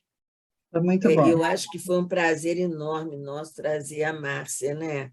Porque, afinal de contas, nós fizemos essa união nossa, muito resgatando uma vivência, né, Márcia? Que você foi assim, uma fundadora dentro da SBPA desse olhar, né? O Marcos estava no início. A gente começou o ciclo de cinema quando trainees, eu, Marcos, Tito e Cláudia. Quer dizer, boas épocas, né? Depois eles foram saindo e eu fui mantendo incrível sozinha por um tempo. Depois a Mazé, no final, entrou e a Yara, mas foi quando... Com a mudança da lei do audiovisual em 2016, a gente ainda tentou mais 2 anos, encerramos em 2018. Foi difícil, né? Eu tentei, até falei quando nós íamos começar, eu falei que eu também trabalho com filmes, etc., dentro do CAPS, né, do meu Centro de Atendimento e Aperfeiçoamento de Psicologia. Toda quarta-feira a gente faz da última do mês, a gente faz um tema. E formas que nós descobrimos para não haver esse problema é que a gente disponibiliza no nosso site, o rapaz que faz a mídia eletrônica, né, esse negócio de marketing, ele bota no site e cada um assiste por si, entendeu? Que ele está baixado ali, mas cada um assiste independentemente. Tem pessoas que assistem. Por exemplo, a gente vai ter quarta-feira que vem, vai ser sobre a ópera Barba Azul, que é uma coisa que não é tão fácil de encontrar. Sim, então, sim. Já está disponibilizado para quem tiver interesse em assistir. Eu tinha pensado, até te falei isso com a Ana, para a gente ver se podia fazer aquela, não, pelo amor de Deus, não. Porque foi uma coisa que muito no outro formato, a questão é que a gente exibia o filme, primeiro algumas partes e depois o filme Márcia, inteiro. Antigamente se podia fazer isso. Parece agora... que vai haver um caminho. Mas eu acho que está certo. É caro produzir um filme, tem que se pagar os direitos autorais. É que, na medida que a sociedade vai se organizando por um lado, vai complicando outras coisas. Mas vai existir um caminho na medida que a gente conseguir se transformar num cineclube então, filiado. tem o critério de transformar cineclube, e aí precisa ter uma sala com condições de segurança para exibir. Tudo isso envolve criar uma estrutura física. Money. Porque a sala também não pode ser qualquer uma. A gente exibia lá na sala de aula da SPPA. Não, aí precisa ter as condições de segurança. Então, vai tendo uma burocracia, que por um lado é uma burocracia chata que emperra, mas faz parte da organização da sociedade, né? Da sociedade como um todo, não só da SPPA. Mas, Márcia, eu fico super agradecida de estar aqui, né? Seu trabalho, tudo isso que você apresentou com essa beleza, eu agradeço da minha parte, foi muito bom. Obrigada. Eu acho que a Márcia deu uma amplificação muito boa no olho da alma abrir. Porque aquele final, então, quando está lá aquele né, bala no olho da lua e o outro olhozinho dela fechado, quer dizer, é aquela coisa de olhar para dentro para poder entender o dentro e o fora ali juntinho. Acho que isso é o que acontece quando se compartilha e conversa sobre o filme, né? Você vai amplificando os olhares, né? Isso. E a troca nesse sentido é super importante, né? Porque é isso, o outro olha algo que, de repente, passou sozinha você não viu, passou batido e vai se trocando. Eu acho que é de uma riqueza infinita. E para finalizar, eu queria alguém lembrou da música, e a música realmente é tão grandiosa quanto o filme, né? A gente escuta e fica assim, embevecido. Olha, o Marcos está falando. Não é interessante que, como a gente tem dois Blade Runners de épocas diferentes, o primeiro Blade Runner é absolutamente romântico. E esse segundo não. Romântico. O último Blade Runner é osso, né? Ele é árido, ele não tem romantismo, é dramático, o filme tem cores mais chapadas, é terrível, né? Que a Cris lembrou agora, a música é tão envolvente, né? 49 é outro papo, é terrível. Eu acho devastador, né? Eu acho que é igual quando teve desolador. Eu acho que é igual quando teve aquela falta d'água, que aí começa a pegar aquele restolho lá do fundo. Esse 2047 deve ser aquele coisa lá, entendeu? Bem horrível. Porque eu acho que foi muito bom a gente compartilhar. A gente agradece, né, Emma? Parabéns, Márcia. Eu que agradeço vocês, obrigada. Boa noite a todos, então, nós estamos no horário. Boa noite. Até daqui mês que vem, né? Mês que vem. Obrigada. Beijinho, Tchau. gente. Tchau.